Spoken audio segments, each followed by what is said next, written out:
afternoon, ladies and gentlemen. We've had a lot of talking, so I'll try and keep this nice and brief so we can move on once I work out how to work this. There we go. Okay, I was here last year. I've been to 3 of these events, and they've got bigger and better, especially with the keynote speakers. I've enjoyed listening to them each time. My company, or the company I work for or represent, was established in Malaysia in 2004. We specialise in all facets of incident command system, commonly referred to or known as ICS, US-based concept. In the oil and gas industry, we tend to call it MEM, Major Emergency Management. Wild Geese Group is a unique training provider in the sense that it always has worked alongside other training providers for the conduct and delivery of OPITO-accredited MEM courses and programs. In the last year, Wild Geese has expanded its relationships and businesses' interest into Indonesia, Thailand and Kazakhstan through a common appreciation of the OPITO standards in competency for offshore workers. I think as it stands right now, since this time last year, we've done 4 site audits, and I've got another 3 to do before Christmas. So that's a total of 7 in 5 different countries. These are our alliance partners, Samson Tiara in Indonesia. We've got 2 centres in Malaysia, one in Kuala Lumpur, one in Terengganu, an oil and gas hub, one in Kazakhstan and one in Thailand with Mogget and KTS. The pictures you have in front of you are of our crew. Since the awards last year, we've gone into operational support. We not only train OPITO courses at our centres, but we've also been engaged to co-share the duty holder role with 2 oil companies, one being a US-based oil company and one being a UK-based oil company. What they've done is given us a wonderful opportunity of empowerment and outsource the emergency response to myself and my team, which has been good because we've been able to integrate and show the client how the OPITO standards can be applied and how they can be successful. Like I said, we also conduct only 2 courses, the MEMIR and the OAM Controlling Emergencies. That's all we do. We don't try to do anything else. It's quite a niche market, and that's what we do across our 7 centres. The pictures you see there are of our trainings that we do. We've got a very large client base in Malaysia, and as our clients move abroad, they tend to invite us with them. We've also been showing a little bit of an innovation. I've heard that word today a fair bit with the use of smartphones. We've had on board for 3 years now an Android app that helps manage emergencies. We use that with one of our clients.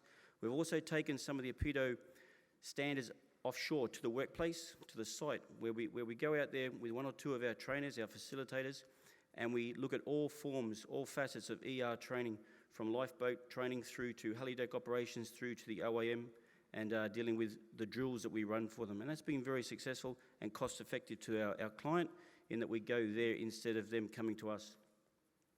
Since 2014, and in particular since winning the OPITO Training Provider Award, which we're very pleased about, we have commissioned the first ERSC in the region, the Malaysian ERSC. It's one of only a few in the industry globally, and we use the OPITO standards as a cornerstone for that business to be successful. It wouldn't be successful without those standards. All of the Wild Geese staff are involved in filling ECC positions, Emergency Command Centre positions. We talk about letting people go and things like this. That's not on our agenda to do that.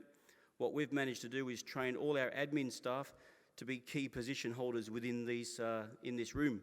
So the lady who handles my admin, the guy who handles my accounts, over a period of time of 12 months, I've trained him up to be the authorities contact inside the ECC. I've trained her up to be the HR person inside the ECC. So effectively, I'm getting 2 days' work for 1 day's salary. That probably sounded a little bit naughty, didn't it?